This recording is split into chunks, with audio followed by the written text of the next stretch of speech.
అరుణను చూడకుండా ఒక్కరోజు కూడా ఉండలేని స్థితికి వచ్చేశాడు రమేష్. ఏదో వంక పెట్టుకుని ప్రతిసారి మేనమామ గారింటికి వెళ్ళాలంటే కూడా కష్టంగా ఉంది. చిట్టిని తన మెడకు కట్టే ప్రయత్నాలు కూడా ఎక్కువయ్యాయి. అరుణను పల్లెటూరు నుండి పట్నం తీసుకొచ్చి ఎవరికీ తెలియకుండా వేరే కాపురం పెట్టడమే ఉత్తమం అనుకున్నాడు రమేష్. పట్నం వెళ్ళిపోదాం, సాయంత్రం 6 గంటలకు స్టేషన్ దగ్గర ఉండు అని అరుణకు చెబితే ఎగిరి గంతేసింది. సినిమా స్టూడియోలోకి తీసుకుపెడతావా? సినిమాల్లో నటించాలనే కోరిక తప్పితే నాతో ఉండటానికి రావా? నువ్వంటే నాకు ఇష్టమే, నిన్ను వదిలిపెట్టి ఉండను. కానీ నన్ను సినిమాల్లో నటించకూడదని నువ్వు అడ్డు చెప్పకూడదు. ముందు అరుణను పట్టణం తీసుకెళ్ళి ఆ తర్వాత సినిమాలో నటించటం అంత తేలికైన పని కాదని నచ్చచెప్పవచ్చులేననుకున్నాడు రమేష్. రైల్లో రమేష్ భుజం మీద వాలిపోయి కూర్చుంది. మీ వాళ్లను వదిలిపెట్టి రావటానికి నీకు దిగులుగా లేదా? మా అమ్మ నాన్న చిన్నప్పుడే చనిపోయారు. మా తాతయ్య గారింట్లో ఉంటున్నాను. కాటికి కాళ్ళు చాపుకుని కూర్చున్నా మా తాతయ్యలో రసికత్వం పోలేదు. పని అమ్మాయిలతో సరసాలు మొదలెడతాడు. వీపు తోమటానికి పని మనిషిని పిలిచి స్నానం చేస్తూ కట్టుకున్న పంచెను ఆ పని మనిషి ఎదుట ఊడదీస్తాడు. అదేవో దడుసుకుని పారిపోతుంది. నన్ను అసలు పట్టించుకోడు. మా మేనమామకు నేనంటే ప్రాణం.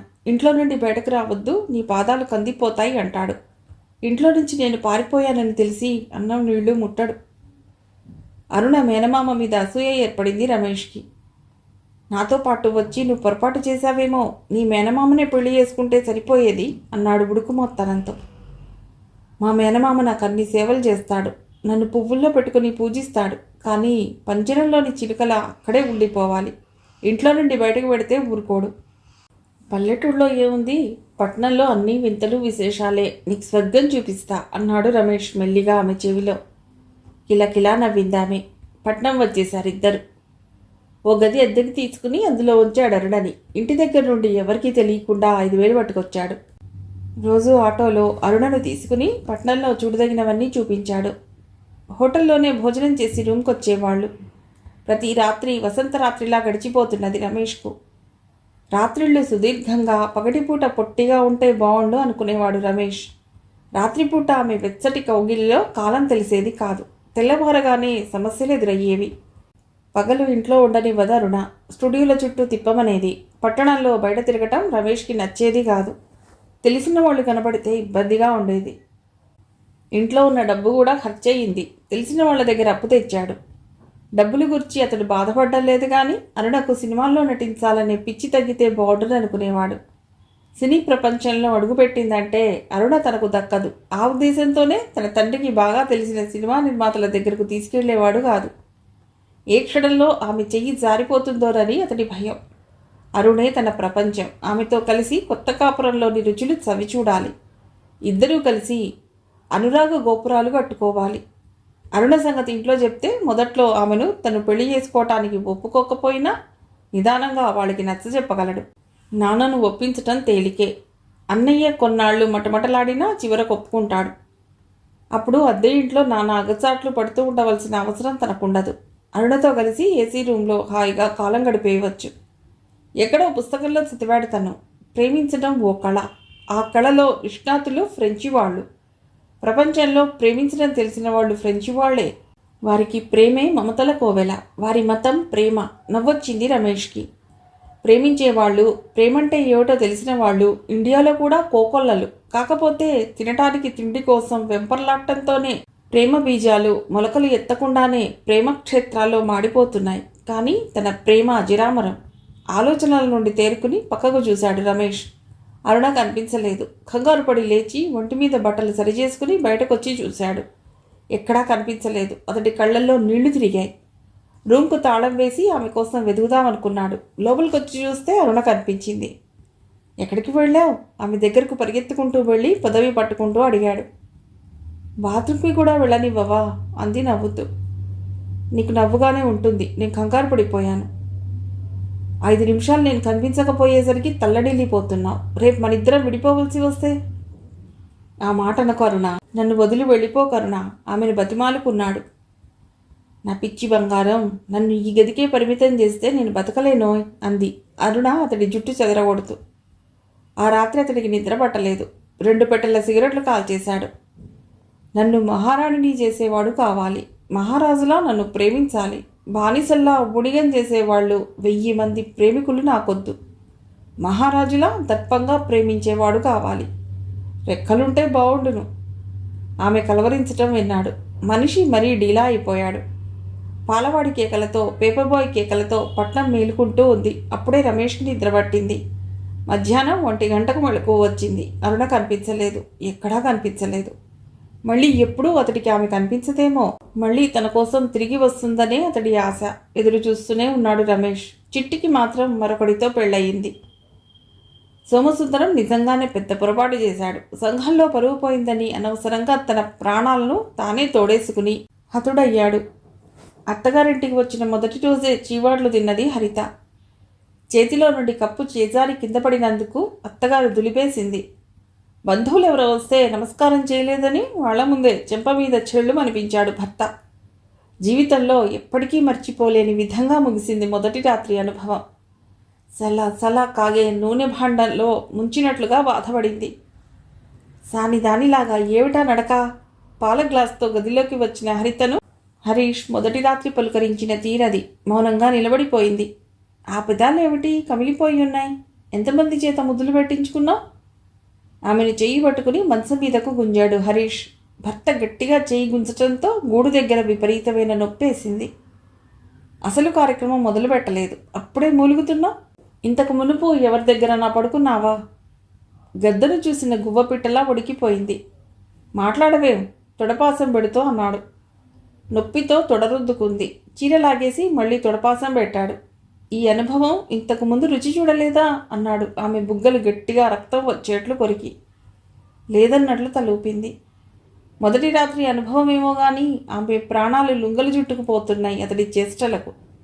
రౌడీ చేతుల్లో పడి మానభంగం జరిగినా ఆ రౌడీని ఇంతగా అసహ్యించుకునేది కాదేమో. ఒళ్ళంతా పచ్చి పుండయింది. పెదాల మీద బుగ్గల మీద ఘాట్లు. గదిలో ఓ మూల వెళ్ళి గచ్చు మీద నిద్రపోబోయింది. నిద్రపోనిస్తే కదా. సిగరెట్ ఆమె శరీరానికి తాకించేవాడు. చురుక్కుమనిపించేది. రెండో రోజు ఆ గదిలోకి రాకూడదనుకుంది. మళ్ళీ అదే తంతు. ఆ ఇంట్లో హరిత అంటే జాలిపడేది ఒక్క రమేష్. అప్పుడప్పుడు ఆమెను ఓదార్చేవాడు. 2-3 నెలల నుండి రమేష్ ఇంటి పట్టున ఉండకపోవటం, ఎవరో పిల్లను తెచ్చుకుని వేరే ఉంటున్నాడని కూడా ఆమె చెవిలో పడింది. మామగారికి ఓ రోజు తన వంటి మీద దెబ్బలు చూపించింది హరిత. మున్సిపాలిటీ వ్యవహారమైతే ఆయన తలదూర్చుతాడు కానీ ఇటువంటి చిన్న చిన్న విషయాలు పట్టించుకోడు. మున్సిపాలిటీ పరిధిలోకి ఆయన ఇల్లు రాదేమో. ఆయన మున్సిపల్ చైర్మన్ అయితే ఆయన భార్య ఆ ఇంటికి చైర్పర్సన్. గత్యంతరం లేక హరిత రోడ్డున పడింది. అత్తగారింటికి దూరంగా వెళ్ళిపోతే చాలు, అదే ఆమె ధ్యేయం. కొంత దూరం నడిచాక కళ్ళు తిరిగి పడిపోయింది. కళ్ళు తెరిచి చూస్తే ఎదురుగా తన తల్లి చెల్లెలు కనిపించారు. స్కూటర్ మీద అమీర్, సరిత సినిమాకు పెడుతుంటే రోడ్డు మీద పడిపోయి స్పృహ కోల్పోయిన హరిత కనిపించింది. ఆసుపత్రికి తీసుకెళ్లారు ఆమెను. ఆసుపత్రి నుంచి డిశ్చార్జ్ చేశాక ఇంటికి తీసుకెళ్లారు. తన వాళ్ల మధ్యన ఉండటం హరితకు కొండంత బలాన్ని కలిగించింది. వారం రోజులకే పూర్తిగా కోలుకుంది. పూర్వపు ఉత్సాహం తోసుకొచ్చింది.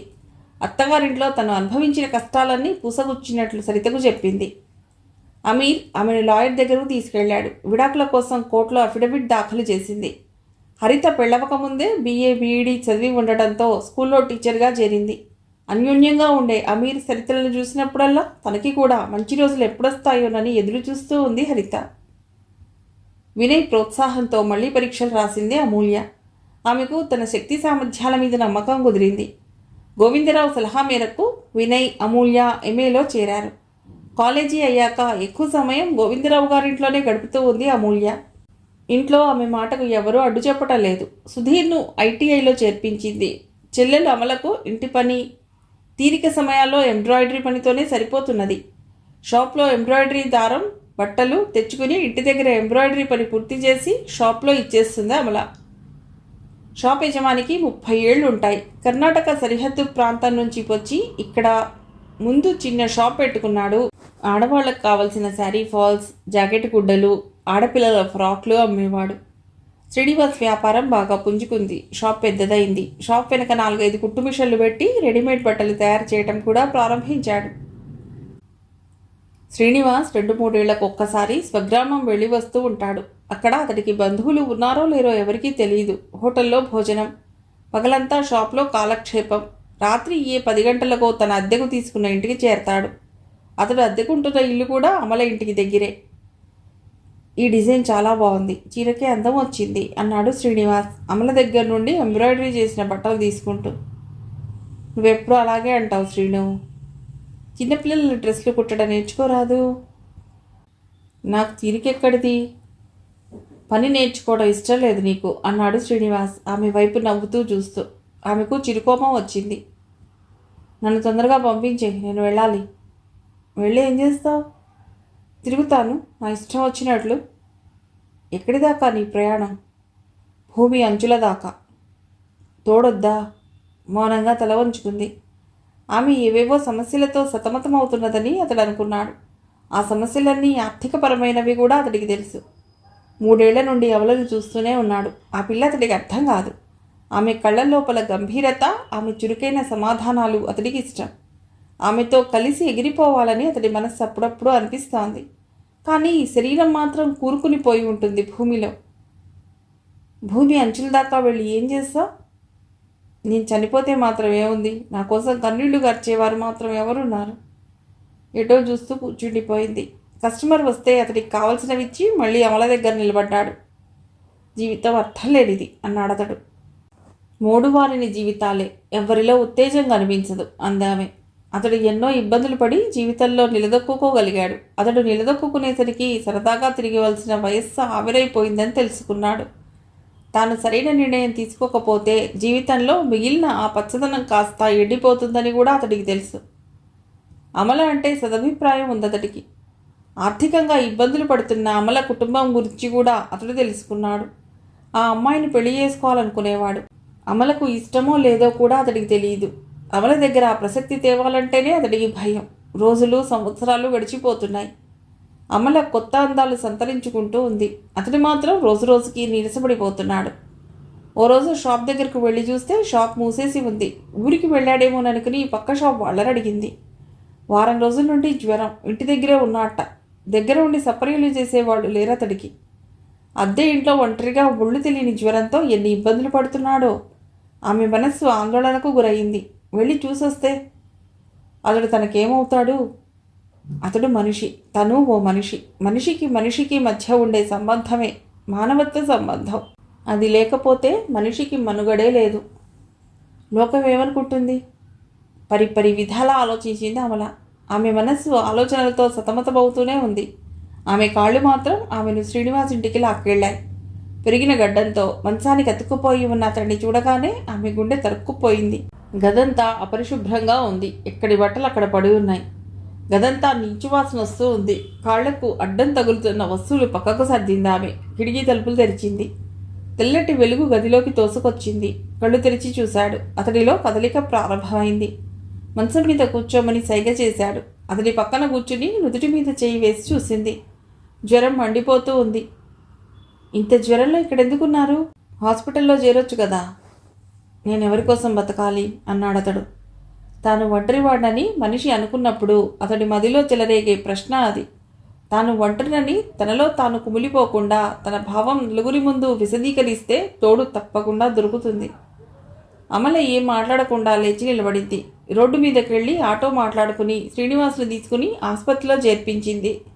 అతడికి సపర్యలు చేస్తూ వారం రోజులు ఆసుపత్రిలోనే ఉండిపోయింది. కూతురు ఇంట్లో కనబడకపోయినా గురవయ్య ఏం పట్టించుకోకుండా ఆఫీస్కు వెళ్ళి వస్తూనే ఉన్నాడు. అమల కోసం ఎక్కడా విచారించలేదు. చుట్టుపక్కల వాళ్ళు ఎవరితోనో అమల లేచిపోయి ఉంటుందని ప్రచారం మొదలెట్టారు. అమూల్య, వినయ్లు మాత్రం అమల కోసం గాలించారు. హాస్పిటల్లో అమల కనిపించేసరికి కుదుటపడ్డారు. జ్వరం కొంచెం తగ్గాక అమలను ఇంటికి వెళ్ళమన్నాడు శ్రీనివాస్. అతన్ని డిశ్చార్జ్ చేసే వరకు హాస్పిటల్లోనే ఉండిపోయింది. హాస్పిటల్ నుంచి వచ్చాక కూడా షాప్ తెరవలేదు శ్రీనివాస్. ఇప్పుడు అతడికి షాప్ మీద కంటే మరో విషయం మీద ఆసక్తి ఎక్కువైంది. రోజు గురవయ్య గారింటికి రావటం మొదలెట్టాడు. అమలను పెళ్లి చేసుకుంటానని కుండ బద్దలు కొట్టినట్లు చెప్పాడు. మొదట్లో గురవయ్య ఒప్పుకోలేదు. తను ఒప్పుకున్నా ఒప్పుకోకపోయినా శ్రీనివాస్తో పాటే ఉంటానని అమల మొండికేయటంతో చివరకు ఒప్పుకున్నాడు. అల్లుడికి మామగారు బట్టలు పెట్టవలసింది పోయి ఇంట్లో వాళ్ళందరికీ శ్రీనివాసే బట్టలు తెచ్చాడు. రిజిస్టర్ ఆఫీస్లో పెళ్లి జరిగింది. పెళ్ళయ్యాక అమలను తన స్వగ్రామం తీసుకువెళ్ళాడు శ్రీనివాస్. అక్కడ అతడి ముసలి తల్లి తప్పితే ఎవ్వరూ లేరు. ఆమెను తీసుకుని తిరిగి వచ్చేశారు అమల, శ్రీనివాసులు. అమీర్ సరిత వాళ్ళు ఉండేది గురవయ్య ఇంటి దగ్గరే. హరిత కూడా వాళ్ళింట్లోనే ఉంటున్నది. గురవయ్య చిన్న కొడుకు సుధీర్ వాళ్ళింటికి ఎక్కువగా వెడుతూ ఉంటాడు. హరిత దగ్గర వాడికి ఎక్కువ చనువు. ఏం తోచనప్పుడల్లా హరిత దగ్గర చేరి కబుర్లు చెప్పటం, క్యారమ్స్ ఆడడం చేస్తూ ఉంటాడు. హరితకు విడాకులు కూడా కోర్టు మంజూరు చేసింది. ఇప్పుడు ఆమెకు ఏ సమస్యలు లేవు. స్కూల్కు వెళ్ళటం, ఇంటి దగ్గర ఉన్నప్పుడు సరితకు ఇంటి పనుల్లో సహాయపడటం చేస్తూ ఉంటుంది. హరిత తల్లి తిరుపతి దగ్గరలో ఉన్న ఆశ్రమంలో ఓడిపోయింది. ఆమెకు భర్త చనిపోయాక ప్రాపంచిక విషయాల్లో ఆసక్తి తగ్గిపోయింది. పైగా కుదురుగా లేని ఆమె ఆరోగ్యం ఆశ్రమంలో చేరాక కుదురుపట్టడంతో అక్కడే ఉండిపోయింది. అప్పుడప్పుడు సరిత వెళ్ళి తల్లిని చూసొస్తుండేవాళ్ళు. అమీర్ సరిత స్నేహితుడి పెళ్లికి మద్రాసు వెళ్లారు. రాత్రిపూట హరిత ఒక్కతే ఉంటుందని, తోడుగా ఉండమని సుధీర్కి చెప్పి వెళ్లారు. ఇంటి దగ్గర భోంచేసి పడుకోవటానికి సుధీర్ హరిత వాళ్ళ ఇంటికి వచ్చాడు. రాత్రి 11 గంటల వరకు ఇద్దరూ కబుర్లు చెప్పుకున్నారు. అర్ధరాత్రి పూట చప్పుడు చేయకుండా వచ్చి హరిత మంచం మీద పడుకున్నాడు సుధీర్. వాడికి నిండా 16 ఏళ్లు ఉండవు. హరితకు మెళకువ వచ్చి తన పక్కన ఎవరో పడుకున్నారని గమనించి ఉలిక్కిపడి లేచి కూర్చుంది. లైట్ వేసి చూస్తే సుధీర్ కనిపించాడు. ఏమిట్రా, భయమేసి నా రూమ్లో పడుకున్నావా? సుధీర్ని అడిగింది. నాకేం భయం? మరెందుకు ఇక్కడ పడుకున్నావు? నీ దగ్గర పడుకుంటే బాగుంటుంది. హరితకు నవ్వొచ్చింది. అశ్లీల చిత్రాల జోరు యువతను ఎలా చెడగొడుతున్నదో ఆమెకు అవగతమైంది. ఏడిసావు గాని పోయి నీ మంచం మీద పడుకో. చిన్న వయసులో పిచ్చి పిచ్చి ఆలోచనలు మనసులో పెట్టుకుని బతుకుపాడు చేసుకోకు అంటూ సుధీర్ భుజం తడుతూ తన మంచం మీద నుండి లేపేసింది. సిగ్గుపడుతూ లేచి తన మంచం మీద పడుకున్నాడు. మరుసటి రోజు హరిత వాళ్ళ ఇంటికి వెళ్ళలేదు సుధీర్. ఆమె రాత్రి జరిగిన సంఘటన అందరికీ చెప్పి తన పరువు తీసేస్తుందేమోనని భయపడ్డాడు. అమీర్ కొడతాడేమోనని భయపడ్డాడు. అతడు అనుకున్నట్లు ఏదీ జరగలేదు. ఏమీ జరగనట్లే గురవయ్య వాళ్ళ ఇంటికి వచ్చి హరిత మాట్లాడింది. ఊరు నుండి వచ్చాక సరిత అమీర్ మామూలుగానే పలుకరించారు. హరిత ఎవరికీ తన పిచ్చి పని చెప్పనందుకు మనస్సులో ఆమెకు ధన్యవాదాలు అర్పించుకున్నాడు. స్కూల్లో పిల్లలు అల్లరి చేసేటప్పుడు మందలించే టీచర్ తనను కూడా అదే విధంగా మందలించిందనుకున్నాడు. బ్యాంకు దగ్గర రమేష్ కనిపించాడు. ఎవరికోసమో వెతుకుతున్నట్లున్నాయి అతడి చూపులు. మీ ఇంటికి వద్దామనుకుంటే నువ్వే కనిపించావు. వచ్చే నెలలో నా పెళ్ళి. మన క్లాస్మేట్ అమూల్యని చేసుకుంటున్నాను. నువ్వు తప్పకుండా రావాలి అన్నాడు వెడ్డింగ్ కార్డ్ రమేష్కి ఇస్తూ. రమేష్ బాగా గడ్డం పెంచుకుని పిచ్చివాడిలా కనిపించాడు. ఏ విషయంలోనూ ఆసక్తి లేనివాడిలా కనిపించాడు. కళ్ళు బాగా లొతుకుపోయాయి. ఈ అమ్మాయి నీకెక్కడన్నా కనిపించిందా? పర్స్లో ఉన్న ఫోటో వినయ్కి చూపించాడు. రమేష్ ప్రేమ వ్యవహారం వినయ్కు అంతకు మునిపే తెలుసు. నువ్వు ప్రేమించిన అమ్మాయి కదూ? అవునన్నట్లు తలూపాడు రమేష్. జీవితం ఎన్నో మలుపులు తిరుగుతూ ఉంటుంది. ఆ మలుపుల్లో అనుకోని సంఘటనలు ఎదురవుతూ ఉంటాయి. ధైర్యంగా వాటిని ఎదుర్కొంటూ ముందుకు అడుగు వేయాలి బ్రదర్. రమేష్ భుజం తడుతూ అన్నాడు వినయ్. రమేష్ వెళ్ళిపోయాడు. అందరికంటే ఎంతో చలాకీగా ఉండే రమేష్ అంత నిర్లిప్తంగా ఉండటం ఆశ్చర్యం వేసింది. ప్రేమ ఎంత విచిత్రమైనది. తాను ప్రేమించిన అమ్మాయికి దాసోహం అవ్వటానికి సిద్ధపడ్డాడు రమేష్. ఆ అమ్మాయిని ఆరాధించేవాడు. ఎన్ని కష్టాలైనా భరించడానికి సిద్ధపడ్డాడు. ఎవరిని లెక్క చేయకుండా తాను ప్రేమించిన అమ్మాయిని తీసుకువచ్చి ఊళ్ళో కాపురం పెట్టాడు. కానీ ఆ అమ్మాయి రమేష్ని వదిలిపెట్టి వెళ్ళిపోయింది. తనను ఆరాధించే మనిషిని వదులుకుని ఆ అమ్మాయి ఎందుకు పారిపోయింది? మళ్ళీ వస్తుందా ఆ అమ్మాయి? రమేష్ జీవితం మళ్ళీ చిగురిస్తుందా? పైలా పచ్చీసుగా తిరిగే రమేష్లో ప్రేమ బీజాక్షరాలు ఎంత బలంగా నాటుకున్నాయి. మాఘమాసంలో వినయ్కు అమూల్యకు వైభవంగా వివాహం జరిగింది. కూతురి అదృష్టానికి పొంగిపోలేదు గురవయ్య. పెళ్ళప్పుడు కూడా తన కొడుకులకు ఆ విధంగా పెళ్లి జరగలేదని మదనపడ్డాడు. గోవిందరావు హడావిడి అంతా ఇంతా కాదు. మిలిటరీ పనిచేస్తున్న చాలామంది ఆఫీసర్లు ఆ పెళ్లికి వచ్చారు. మేడపై భాగం వినయ్ అమూల్యల ప్రేమ సామ్రాజ్యంగా మారిపోయింది. పెళ్లి హడావిడి తగ్గాక మొదటి రాత్రి పాల గ్లాస్ తీసుకుని పైకొచ్చింది అమూల్య. వినయ్ చేతిలో పొడుగాటి మల్లెపూల దండ, గులాబీలు ఉన్నాయి. నా తల్లో ఉన్నాయి కదా పూలు. పూలంటే ఎవరు ఎక్కువ మక్కువ చూపుతారో వాళ్ళకి ప్రేమ విలువ బాగా తెలుసుట. అందుకే మొగుడు తెచ్చే పూల కోసం ఆడది ఆరాటపడుతుందిట అన్నాడు వినయ్. నవ్వుకుందామే. పూలంటే మోజులేని వాళ్లకు ప్రేమ తెలియదా? స్త్రీలు పూలలాగే సుకుమారంగా ఉంటారు. జాగ్రత్తగా ప్రేమగా చూస్తే ఆడది సుఖపడుతుంది అన్నాడు ఆమె నడుం చుట్టూ చేయి పోనిస్తూ. ప్రతి రాత్రి వసంతరాత్రే వాళ్లకు. కథ అయిపోయింది.